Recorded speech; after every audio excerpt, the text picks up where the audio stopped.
এসেছো কাউকে নিয়ে শোনি, আর যাবেও তো কাউকে নিয়ে যাবে না। কটা দিনের জন্য একটু অভিনয় মঞ্চে অভিনয় করা হলো, কিন্তু যার যত দিনের জন্য থাকা, সে সময় কেটে গেলে বাবা নাটকের মঞ্চ থেকে চলে যেতে হবে। তাহলে এই জীবনে যে বলে এলাম কৃষ্ণ ভজিবার তরে সংসারে আয়ন, মিছে মায়ায় বদ্ধ হয়ে বৃক্ষ সম হইল।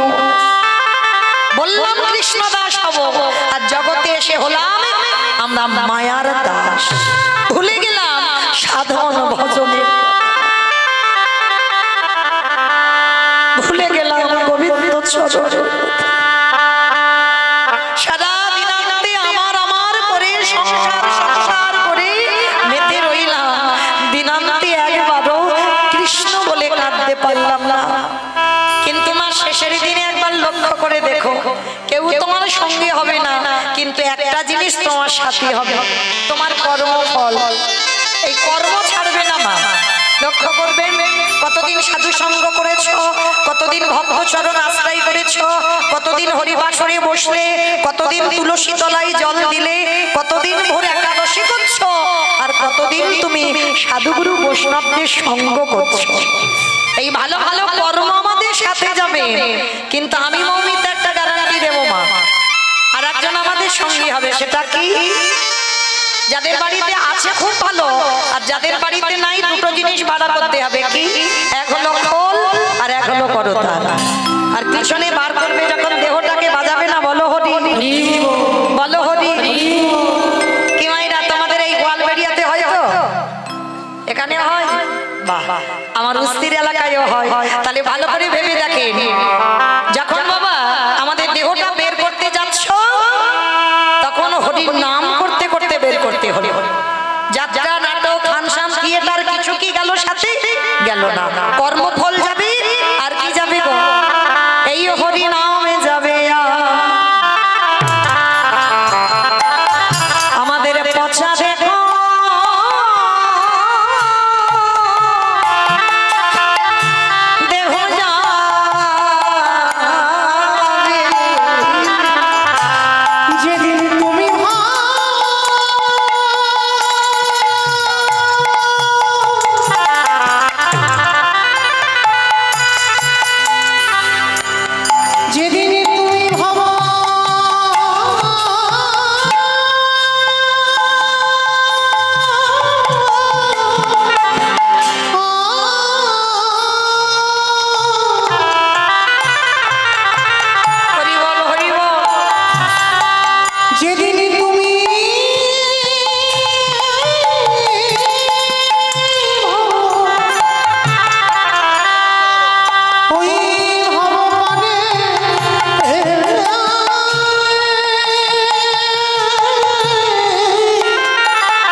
আস্তে আস্তে আস্তে কথা নয়, একটু একটু সবাই ছোট জায়গা তো একটু চেপে বসেন, একটু মানিয়ে নেন, একটু চেপে চেপে বসেন।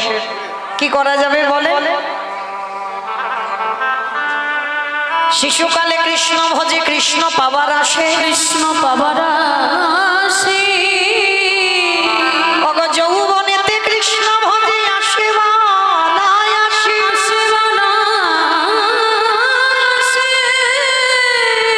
অগ বৃদ্ধকালে কৃষ্ণ ভজে জমেরও তহর আসে। এ কথাটা বাবা আমরা সবাই জানি। ভজন করতে হবে সকাল সকাল, বেলা গড়িয়ে ভজন হয় না মা। আবার একদিকে বলছে সকাল সকাল ভজন করতে হবে, আর একদিকে বলছে বাবা কুড়ি ফুলে গোবিন্দ সেবা হয় না। রাধে। একদিকে সকালে ভজন করতে বলছে, আবার একদিকে বলছে কুড়ি ফুলে গোবিন্দ সেবা হয় না। একদিকে থাকবে বাবা দেহতত্ত্ব, আর একদিকে থাকবে লীলা। ভালো করে মেলাতে হবে। কুড়ি ফুল সমত আমাদের বাল্যকাল। দেখবেন ছোটবেলা থেকে দেখে আসছি ঠাকুমারা মায়েরা গাছে থেকে যখন কুড়ি ফুল তুলতাম বারণ করতো, কুড়ি ফুল তুলতে নেই। কি মায়েরা বলতো না? আর ওই কুড়ি ফুল তুলে যখন জলে রেখে ফুটিয়ে গোবিন্দ চরণে দেবে, ওটা গোবিন্দ সেবায় লাগে না। আর কুড়ি ফুল সম আমাদের বাল্যকাল। যদি শিশুকালে বাবা কেউ মন্দিরে গিয়ে ভগবানের কাজকর্ম করে, কিছু কি বোঝে? বোঝে না। যেমন যেমন বলে দেয় সে তেমন তেমন করে। কারণ এটা কলিযুগ, আর এই কলিযুগে আমরা তো ধ্রুবের মা হতে পারিনি, আর প্রহ্লাদের মা হতে পারিনি। যে 5 বছরে ধ্রুব প্রহ্লাদ কৃপা পেয়েছিল, কলির মানুষের সন্তানরা ওই 5 বছরে কৃপা পাবে? হবে না। তাহলে কুড়ি ফুল গোবিন্দ সেবায় লাগে না, আর বাসি ফুল তো লাগবেই না। কি বাবা, বাসি ফুল গোবিন্দ সেবায় লাগে? যে ফুল গাছে ফুটেছিল আজকে ঝরে পড়ে গেছে মাটিতে, ও ফুল গোবিন্দ সেবায় লাগে না। বাসি ফুল সম দেহতত্ত্বে বার্ধক্য দশা, দন্ত পড়ে যাবে, কেশ পেকে যাবে, চামড়া গুলো আলাদা হয়ে যাবে। এ দেহ গোবিন্দ সেবায় লাগবে। স্নান করে ঠাকুর ঘরে যাবে, আন্নি করতে বসবে, শরীর অলস, জানে না। ভগবানের নাম কীর্তন শুনতে বসবেন বাবা, কোমরে এত ব্যথা, বেশিক্ষণ বসতে পারবেন না।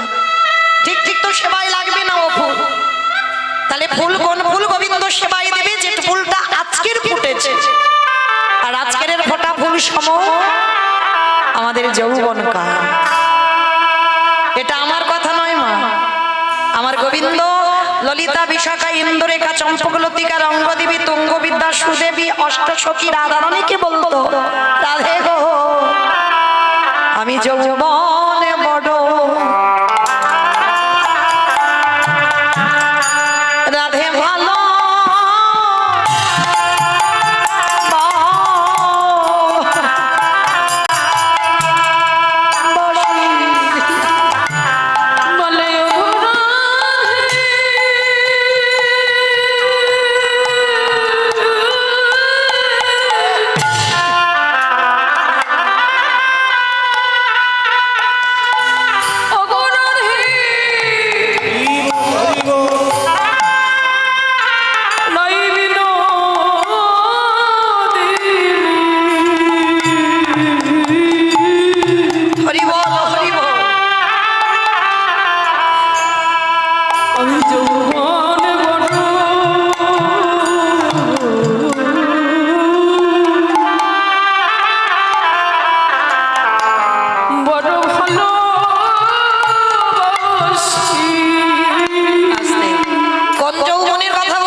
থাকবে, দুটো হাত গোবিন্দ সেবার কাজে লাগবে, দুটো চরণ গোবিন্দ স্থানে যেতে পারবে।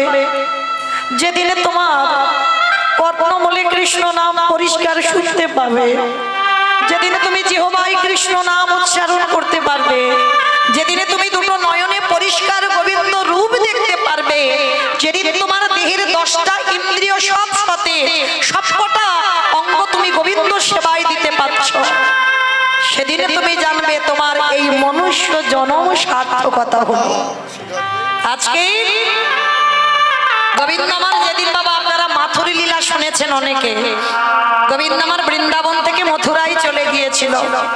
অষ্টসখী রাধারানীকে 100 বছর কাঁদিয়েছিল, একটা দুটো বছর নয়, 100 বছর রাধারানী কেঁদেছিল। আপনারা আমরা কজনের জন্য কতটুকু সময় কেঁদেছে, কযুগ কেঁদেছে। রাধারানী 100 বছর গোবিন্দ বিরহ জ্বালা পেয়েছে। আর রাধারানীর দশমী দশা, শেষ দশাটা হলো বাবা মৃত্যু দশা। আর শরীর চলে না। গোবিন্দ বিরহী রাধারানী কেঁদে কেঁদে চোখে দেখতেও পায় না। রাধারানী ললিতা বিশাখাকে ডেকে বলেছিল, শৈরী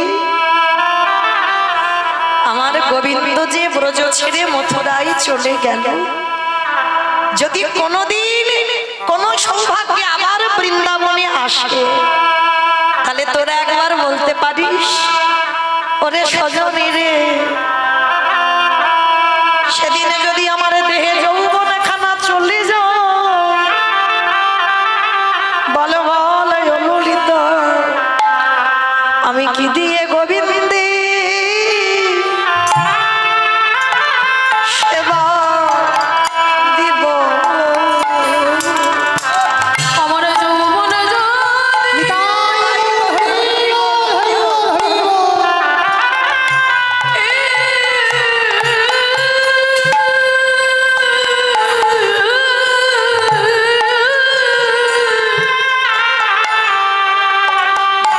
আমার যৌবন পুরো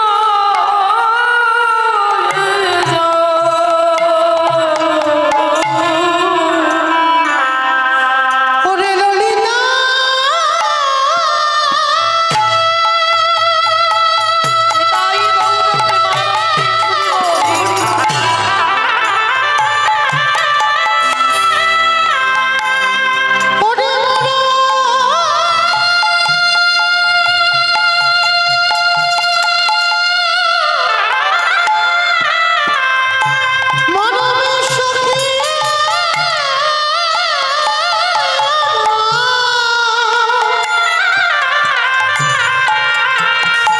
সেদিনে আমার মধুই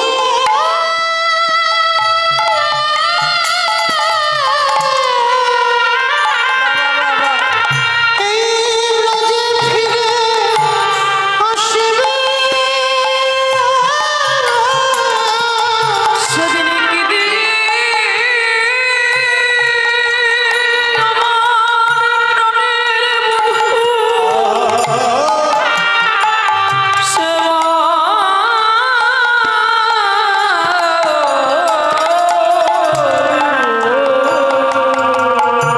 ওরে ললিতা, ওরে ললিতা, ওরে সজনে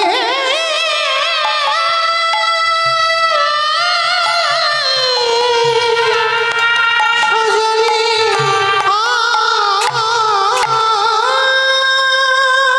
তাহলে ভজন যদি করতে হয় মা, সকাল সকাল ভজন করে নাও, আর বেলা গড়িয়ে গেলে ভজন হবে না।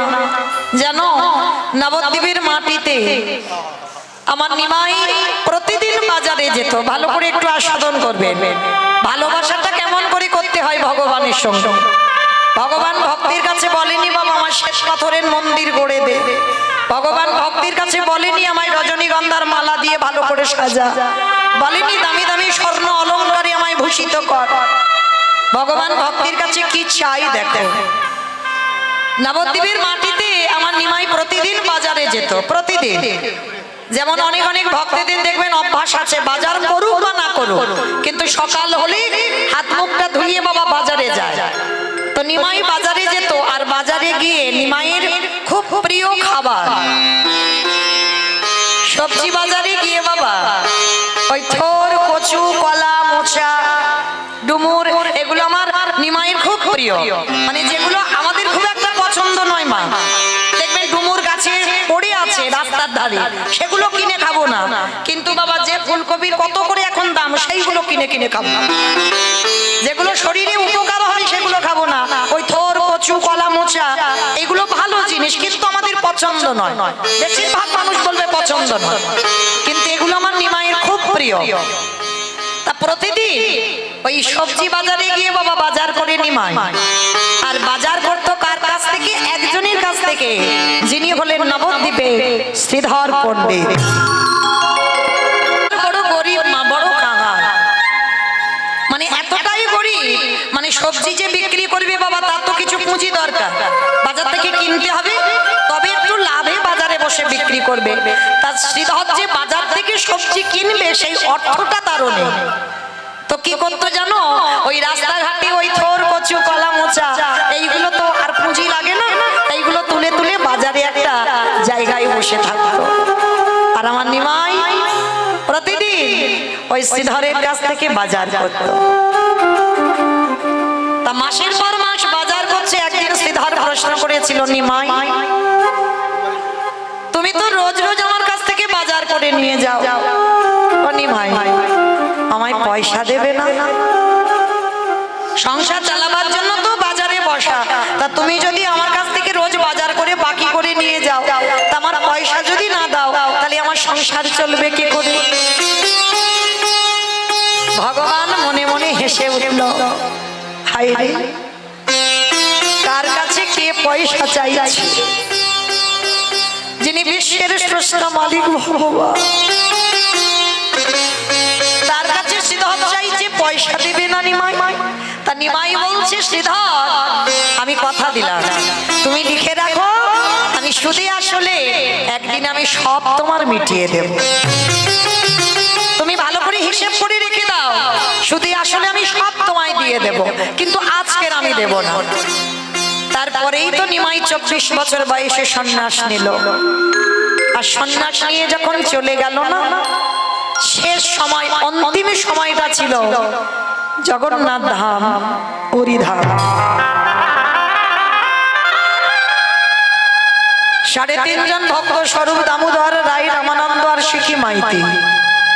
আর সিকি মাইতির একটা বোন ছিল যার নাম হলো মাধবী দাস।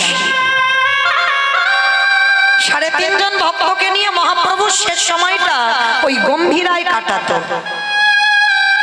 যেটা নবদ্বীপ পুরীধামে গেলে দেখবেন রাধাকান্ত মঠ, সেইখানে প্রভু আমার শেষ সময়টা কাটিয়েছিল। তা প্রভু আমার নবদ্বীপে থেকে যখন ওই পুরীধামে গেলে, পুরীধামে গিয়ে বাবা সিদ্ধান্ত নিয়েছিল আমি বৃন্দাবন যাত্রা করব। তা পুরীধাম থেকে বৃন্দাবনে যাবে, তো নবদ্বীপবাসীদের খবর দিয়েছে তোমরা একবার করে আমায় দেখে যাও, আমি বৃন্দাবন যাত্রা করব। তা যখন নবদ্বীপবাসীরা খবর পেল মা, সঙ্গে সঙ্গে নবদ্বীপের মানুষরা নিমাই যেটা যেটা খেতে ভালোবাসে সবাই নিমাইকে খাওয়াবে বলে সবাই দল বেঁধে যাচ্ছে খাবার নিয়ে নিমাইকে খেতে দেবে। শ্রীধর যখন সংবাদটা পেল বাবা, অনেক দেরি হয়ে গেল। আর শ্রীধর এতটা গরিব ছিল, বাড়িতে কিছু নেই যে নিমাইয়ের জন্য নিয়ে যাবে, এত গরিব, এত কাঙাল। তা সবাই যখন ভালো ভালো খাবার নিয়ে যাচ্ছে, শ্রীধরকে নিয়ে যাবে জানো? বাড়িতে কিছু ছিল না, শুধু ছিল মা গাছে একটা মোচা হয়েছিল। তা গাছের মোচাটা কেটে নিয়ে শ্রীধর কি করেছে, রান্না যে করবে, আর মোচা তো আমানি করতে গেলে, মোচা রান্না করতে গেলে সময় লাগবে, তো তাড়াতাড়ি করে ওই কাঁচা মোচাটা পুটলিতে করে বেঁধে ছুটতে ছুটতে, তখনকার দিনে গাড়ি ঘোড়া নয়, পায়ে হেঁটে নবদ্বীপ থেকে যাচ্ছে পুরীধাম। মায়েরা ভালোবাসা দেখো, ভগবানের প্রতি প্রেমটা লক্ষ্য করে, কতটুকু ভালোবেসেছো ভগবানকে যে ভগবান তোমার কাছে আসবে, কতটুকু কৃষ্ণ বলে কেঁদেছো কৃষ্ণের দেখা পাবে, কতটুকু তুলসী তলায় জল দিয়েছো যে তুমি কৃষ্ণ কৃপা পাবে। ভালোবাসা কি করে করতে হয় শিখে নাও। এই ভক্তদের কথাগুলো আমাদের শ্রবণ করলে বাবা চেতনা বাড়ে, প্রেম ভক্তি বাড়ে। এই জন্য তো কীর্তন, সমাজ যাতে তৈরি হয়। তেইবার শ্রীধর ওই কাঁচা মোচাটা নিয়ে ছুটতে ছুটতে জগন্নাথ ধাম, পুরী ধামে গেছে। ঠিক আজকের আমি যেমন কীর্তন গাইছি, আমার নিমাই দাঁড়িয়ে হরিনাম করছে, হাজার হাজার লাখ লাখ ভক্তরা বসে আছে। নবদ্বীপ থেকে হাজার হাজার ভক্তরা ছুটে গেছে নিমাইকে দেখবে বলে। আর শ্রীধর পণ্ডিত বাবা একাধারে নিরজনে ওই মোচার পুটলিটা নিয়ে বসে আছে। দেখবেন যারা ভজন জগতে গেছে, যারা ভক্তি জীবনে একটু একটু উপরে যান, তাদের কিন্তু বাবা লোকালয় আর ভালো লাগে না। অনেক গন্ডগোল, অনেক লোকজন, এগুলো দেখবেন ভালো লাগবে না, নিজের হৃদয়কে পছন্দ হবে না। আর ভক্ত যারা হয় তারা দেখবে বাবা একাকী হতে চায়, নিরজনে একটু বসতে চায়। যেখানে গন্ডগোল সেখানে তাদের পছন্দ হবে না। আর শ্রীধর কি করেছে, এত লোকজন নিমাইকে দেখা যাচ্ছে না, শ্রীধর দূরে দাঁড়িয়ে একাকী বসে বসে ওই মোচাটাকে বুকে নিয়ে কাঁদছে। গৌর হরি, তোমাকে তো দেখবার সুযোগ নেই আমার, এত লোক আমি দেখবো কি করে তোমার। কিন্তু মায়েরা, ভগবানকে তুমি দেখতে পাচ্ছ না, ভগবান কি তোমায় দেখতে পাচ্ছে না? অনেক অনেক দেখবেন মঠ মন্দিরে যাবেন, দেখবেন মন্দিরের দরজা বন্ধ হয়ে গেছে, হয়তো মধ্যাহ্নকালে গেলেন সেই সময় মন্দিরের দরজা বন্ধ, তা বলে কি তুমি প্রণাম করবে না? কি গো, তুমি প্রণাম করছো, তুমি দেখতে পাচ্ছ না, সে কি দরজার ভিতর থেকে দেখতে পাচ্ছে না? অবশ্যই দেখতে পাচ্ছে। ওই জন্য সে দরজা বন্ধ থাকুক আর যাই থাকুক, প্রণাম করতে ভুলো না, কারণ আমি দেখতে পাবো না, সে তো আমায় দেখতে পেয়েছে যে আমি তার কাছে এসেছিলাম, তাকে প্রণাম করেছিলাম। তো শ্রীধর দূরে দাঁড়িয়ে দাঁড়িয়ে কাঁদছে, আর আমার নিমাইয়ের চরণ দুটো জলে ভেসে যাচ্ছে। ভক্ত কত দূরে কাঁদছে, ভগবানের চরণ ভেসে যাচ্ছে। আমার নিমাই দাদা নিতাই চাঁদকে ডেকেছে, দাদা যাও, আমার ভক্ত দূরে দাঁড়িয়ে দাঁড়িয়ে কাঁদছে। কি গো মাইরা, যারা ভক্ত হয় তারা কোনোদিন চায় না, কখনো চাইবে না। যেমন পৃথিবীতে একজন ভক্ত ছিল বাবা, যিনি হচ্ছেন মাধবেন্দ্র পুরী, যার জন্য গোপীনাথ ক্ষীর কইল ছুটি। যারা যাবেন ওই পুরীর মন্দিরে যেতে গিয়ে পড়ে বাবা রেমুনা, অনেকে গেছেন হয়তো, কই কে কে কে গেছেন একবার হাত তুলে বলতে পারবেন রেমুনায় আমার গোপীনাথকে দর্শন করেছেন? ক্ষীরচড়া গোপীনাথ এই কজন। কিন্তু পুরী ধামে যদি বলি বাবা, এক্ষুনি সব গটগট করে হাত উঠে যাবে। রেমুনায় কারা কারা গেছেন তখন হাত উঠছে না, এটাই বাস্তব, হয় না বাবা? আসল আসল জিনিসগুলো দেখবার মতো সঙ্গ মেলে না, সময় পান না, আর সেই সঙ্গে যান না, তাই দেখতে পান না। তো যারা যারা গেছেন সেখানে বাবা ক্ষীরের প্রসাদ হয়, আর ওই ক্ষীরের এত স্বাদ, তুমি যদি নিজে ঘরেও বানাও বা অন্য জায়গায় তুমি ক্ষীর কিনে খাবে, ওই স্বাদ তুমি কোথাও পাবে না। যারা যাবেন পরবর্তী দিনে একবার রেমুনার গোপীনাথ দর্শন করবেন। পুরী ধামে অনেকে 4, 5 বার 6 বার করে 10 বার করে গেছে, কিন্তু যেগুলো জান না সেইগুলো অবশ্যই করে যাবে। তো এই রেমুনায় যেদিন বৃন্দাবন থেকে এসেছিল মাধবেন্দ্র পুরী রেমুনার মাটিতে, কেন না মাধবেন্দ্র পুরীর আদেশ দিয়েছিল যে মলয় চন্দন আমার গোপীনাথের শ্রীঅঙ্গে দিতে হবে। মানে এত জ্বালা যন্ত্রণা হচ্ছিল, তা যার জন্য আদেশ পেয়ে বাবা ওই রেমুনার মাটিতে আমার এসেছিল মাধবেন্দ্র পুরী। তা মাধবেন্দ্র পুরী এমনই একজন ভক্ত, খিদের জন্য যদি মরেও যায় কারোর কাছে হাত পেতে বলবেন আমার খেতে দাও। কেউ যদি অযাচিত ভাবে একটু কিছু দেয় তারপরে প্রসাদ পায়, নাহলে কোনোদিন বলবে না যে আমার খিদে পেয়েছে একটু খেতে দাও। তা মাধবেন্দ্র পুরী গাছতলায় বসে আছে বাবা, দল বেঁধে ভক্তরা যাচ্ছে সবাই আমার গোপীনাথজিকে দর্শন করতে। তা মাধবেন্দ্র পুরী দেখে প্রশ্ন করেছিল, ও ভাই ভাই তোমরা কোথায় যাচ্ছ গো সবাই? বলে আমরা যাচ্ছি গোপীনাথের মন্দিরে গো, সন্ধ্যা আরতি হয়, আর গোপীনাথের মন্দিরে না অমৃতকালী ভোগ নিবেদন হয়, সেই প্রসাদ পাবো বলে যাচ্ছি। অমৃতকালী ভোগ মাধবেন্দ্রপুরীর নামটা কোনোদিন শোনেনি, প্রথম শুনে মনে মনে ভাবলো গোপীনাথ কি করি অমৃতকে বানাতে হয়, যদি আমি একটু জানতাম তাহলে আমার বৃন্দাবনের গিরি গোবর্ধনকে একটু খাওয়াতাম। কি গো, আমাদের মতো ভক্তরা হলে মনে মনে করতাম যদি আমি একটু পেতাম তাহলে একটু স্বাদ বুঝতাম, কিন্তু মাধবেন্দ্রপুরী বলছে যদি জানতাম কি করে বানায় তাহলে আমার বৃন্দাবনে গিরি গোবর্ধনকে খাওয়াতাম। বসে বসে কাঁদছে, খিদেও পেয়েছে। প্রত্যেকদিন পূজারী 12টা করে মালসা দেয় বাবা, আজও 12টা মালসা দিয়েছে ক্ষীর প্রসাদ। ওই মন্দিরের গোপীনাথ ওই 12টা মালসা প্রতিদিন পূজারী নিবেদন করেছে বটে,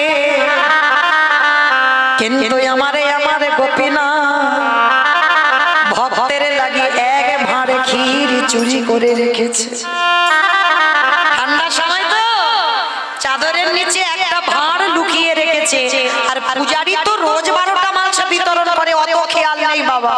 11টা মালসা বিতরণ করে পূজারী গোপীনাথকে শয়ন দিয়ে মন্দির থেকে চলে গেছে। আমার মন্দিরের গোপীনাথ ওই রাতের অন্ধকারে দৈববাণী করে বলল, পূজারী তুমি কটা মালসা বিতরণ করেছো? বলে কেন প্রভু 12টা মালসা। বলে না, তুমি ভোগ লাগিয়েছো 12টা মালসা, কিন্তু এই জগতে বিতরণ করেছো 11টা মালসা। প্রভু তাহলে আর একটা মালসা কই? পূজারী যাও গিয়ে একবার দেখে নাও, আমার চাদরের নিচে একটা ভাঁড় চুরি করে রেখেছি। চুরি? প্রভু তুমি চুরি করেছো কিসের জন্য? তোমার খিদে পেয়েছে?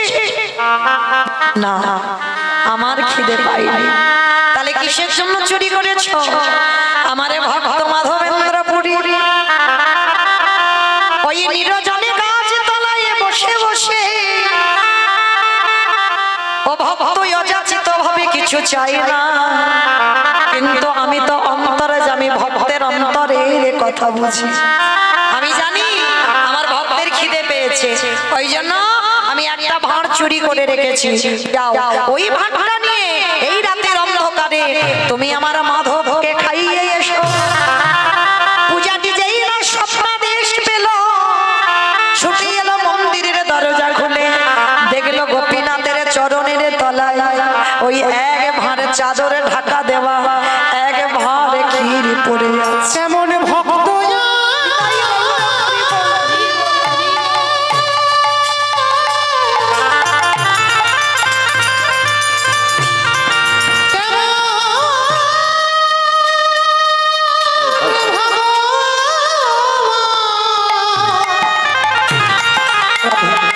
আমি এমন ভক্ত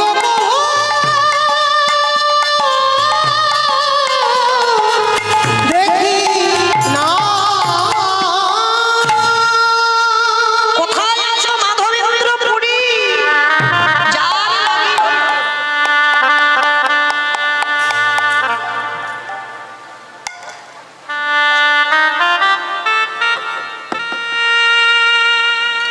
যার লাগি আমার গোপীনাথ ক্ষীর কইল চুরি।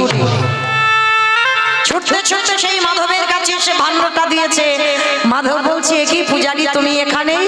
চরণ দুটো ধরে বলল, ধন্য মাধব তুমি, এতদিন আমি সেবা পূজা করি, আমার জন্য গোপীনাথ চুরি করলো না, আজ তোমার জন্য জগতের মাটিতে চোর বদনাম নিল, আর ভক্তের জন্য ভগবান চুরি করে আজকে চোর হয়ে ভক্তের ক্ষুধা নিবারণ করলো। পিতাই গৌর প্রেমানন্দে। আর এরা এমনই একজন ভক্ত ছিল বাবা, গাছতলায় দিন কাটাতো, তো এদের ঘর ছিল না। পারবেন, জগতে এত এত বৈষ্ণবতা অর্জন করেছি, এত এত বৈষ্ণব পালন করছি, কেউ হতে পারেনি বাবা বৈষ্ণব। এরাই ছিল বৈষ্ণব। একটা গাছের তলায় একটা রাত কাটাতো, দ্বিতীয় রাত আর নয়। কেন? এই গাছেতে বাবা দুটো রাত যদি কাটিয়ে ফেলি, যদি গাছের প্রতি মায়া জন্মে যায়, বৈষ্ণব যারা হবে বাবা তাদের কোনো কিছুতে মায়া থাকবে না, কোনো কিছুতে মোহ থাকবে না, কোনো কিছুতে লালসা থাকবে না। তো এরাই মাধবেন্দ্রপুরী, এরাই ছিল বাবা বৈষ্ণব। সর গোস্বামী, সনাতন গোস্বামী, রূপ গোস্বামী, এরা একটা গাছের তলায় একটা রাত কাটাতো, দ্বিতীয় দিন আর নয়। কেন? মায়া পড়ে যাওয়ার ভয়। হরি বল। তাহলে আজকে সেই শ্রীধর দূরে দাঁড়িয়ে আছে মোচাটাকে নিয়ে, দাদা নিতাই চাঁদ সবার মাঝখান থেকে ছুটে গেছে। ও মাইরা, এই সামনে বসতে লাগে না, যে ভগবানের সামনে বসলে আমার ভগবান দেখতে পাবে, আর আমি দূরে থাকলে ভগবান দেখতে পাবে না। হ্যাঁ, তিনি তো অন্তর্যামী গো, নিরজনে বসে ভজন করতে হবে, তবে তো তার ডাকটা শুনতে পাবে। তা মাধবেন্দ্রপুরী, হরি বল, শ্রীধর পণ্ডিত যেইরা বাবা মোচাটাকে নিয়ে কাঁদছে, ছুটতে ছুটতে গিয়ে দাঁড়িয়েছে নিতাই চাঁদ। শ্রীধর, আমার ভাই নিমাই তোমাকে ডেকেছে। প্রভু ডেকেছে আমার? তাড়াতাড়ি করে বাবা মোচাটাকে বুকে করে নিয়ে ছুটতে ছুটতে একেবারে গৌর চরণে গিয়ে আছাড় খেয়ে পড়ল। গৌর হরি হাত দুটো ধরে বলছে, অসিতা, সবাই তো কত কত ভালো খাবার এনেছে আমাকে খাওয়াবে বলে, তুমি কিছু আনোনি? শ্রীধরে পুটলিটা লুকিয়ে নিয়েছে। কি লুকাচ্ছ? দেখি দাও পুটলিটা।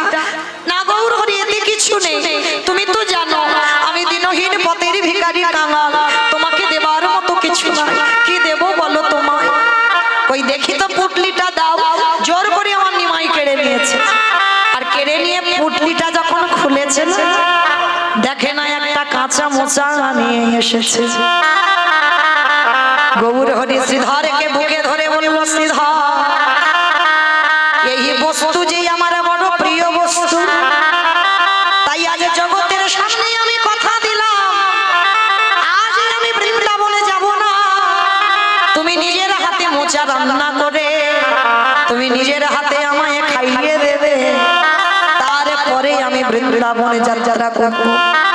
গৌর হরি, তুমি আমার জন্য আজকে যাবে না? না, তোমার হাতের এই প্রেম ভক্তি ভালোবাসা মাখানো এটা রান্না না করে দিলে আমি যাব না। শ্রীধর রন্ধন করে আমার প্রভুর বদনে তুলে দিয়েছে। প্রভু সেবান্তে এইবার বলছে, বলো বলো শ্রীধর, ওই নদীয়ার মাটিতে যে তোমার কাছে বাজার করে খেতাম, বলো কত টাকার বাজার হয়েছে, আজ তোমার সমস্ত বাজারের টাকা মিটিয়ে দেব। হরি বল। এতদিন পরে নিমাই বলছে, এবার তোমার বাজারে যত যত টাকা হয়েছে এবার আমি সব মিটিয়ে দেব, বলো ক টাকার বাজার করে খেয়েছি। শ্রীধরে গৌরের চরণের হৃদয়ে ধরে বলল, হে গৌর হরি, সত্যি যদি তুমি আমার ওই বাজারের নাম দিতে চাও, তুমি একেবারে আমার ছুঁয়ে প্রতিজ্ঞা করো, আমি যত ধন চাইব তুমি আমায় দেবে। গৌর হরি বললেন, কথা দিলাম, যত ধন চাইবে আমি তোমাকে দেব। বলো তোমার কি চাই আমার কাছে? হে দয়াময়, এই সংসারের পাকে পড়ে যদি তোমার ঘাটে যেতে আমি ভুলে যাও, এই বিষয়ে বৈভবে পড়ে যদি তোমার নাম ডাকতে ভুলে যাও, আত্মীয় পরিজন বন্ধু বান্ধবকে দেখতে গিয়ে যদি তোমার কথায় আমার মনে না পড়ে, যদি আমার যে